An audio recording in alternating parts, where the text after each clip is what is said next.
इस मूवी की शुरुआत कई साल पहले हमारी दुनिया की अफ्रीका के वकांडा कंट्री से होती है, जहाँ पर कई साल पहले एक चमत्कार पत्थर आके गिरता है जिसको हम वाइब्रेनियम के नाम से जानते हैं। और जब कोई भी इंसान वाइब्रेनियम को यूज करता था तो उसमें ब्लैक पैंथर की पावर आती थी और ब्लैक पैंथर में बदल जाते थे।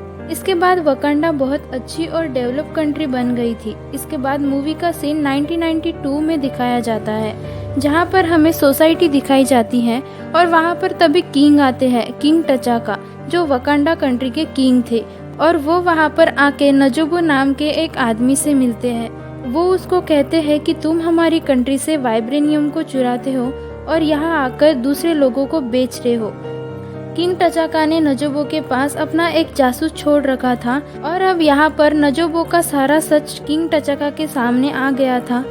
इसके बाद सीन चेंज होता है हमारे प्रेजेंट डे में, जहाँ पर हमें दिखाए जाते हैं किंग टचाला। किंग टचाका के डेथ के बाद उनके बेटे को किंग बना दिया गया था और अब लड़ने के लिए उनके पास आर्मी भी थी। यहाँ हम देखते हैं किंग टचाला को अपने टीम के साथ एक मिशन पे जाना था। उस मिशन में एक लड़की को बचाना था। उस मिशन में लड़की को बचाते बचाते ब्लैक पैंथर यानी किंग टचाला को उस लड़की से प्यार हो जाता है। इसके बाद सीन शिफ्ट होता है नेक्स्ट डे और हमें वकांडा की रानी दिखाई जाती है, यानी कि किंग टचाका की वाइफ। साथ में किंग टचाका की बेटी को भी दिखाया जाता है, जो ब्लैक पैंथर यानी टचाला की बहन होती है। वकांडा में एक रस्म रहती है, वकांडा के किंग और ब्लैक पैंथर बनने से पहले किसी दूसरे कबीले के बेहतरीन वॉरियर से लड़ना होगा। फाइट के बाद टचाला जीत जाता है। इसके बाद वकांडा का किंग कहलाता है। इसके बाद हमें मूवी का मेन विलन दिखाया जाता है, जिसका नाम एरिक स्टीफन था। वो एक मास्क चुराने के लिए म्यूजियम में जाता है क्योंकि उस मास्क में वाइब्रेनियम था, लेकिन इस बात का पता वकांडियंस को चल चुका था।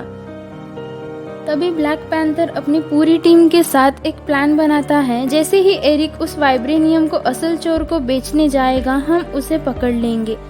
तो उनको पकड़ने के लिए निकल जाते हैं।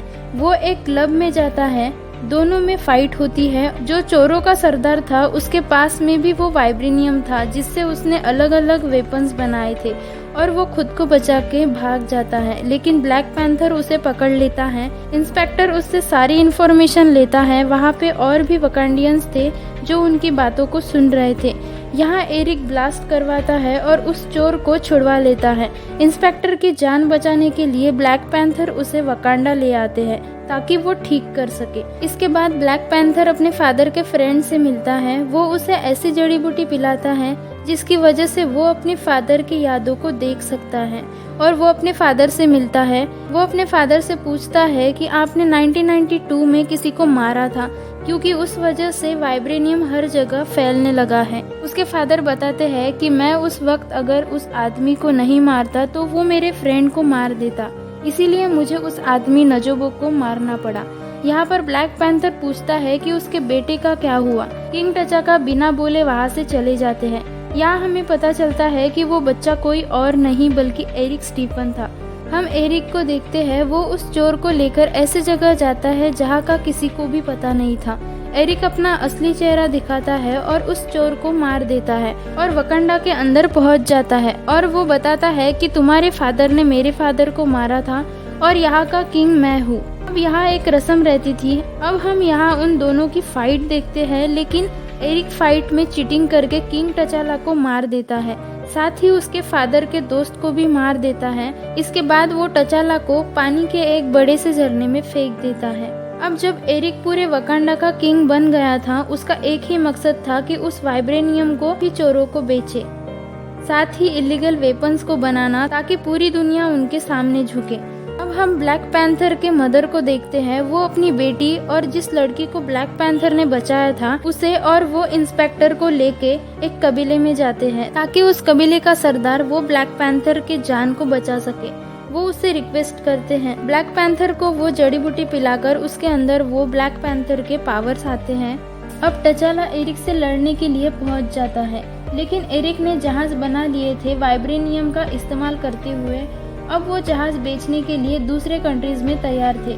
तभी वहाँ पर टचाला अपनी पूरी टीम के साथ उन्हें रोकने की कोशिश करता है। जब किंग टचाला के आर्मी को पता चलता है कि वो वापस आ गए हैं तो वो एरिक के साइड को छोड़कर उसकी साइड चले जाते हैं।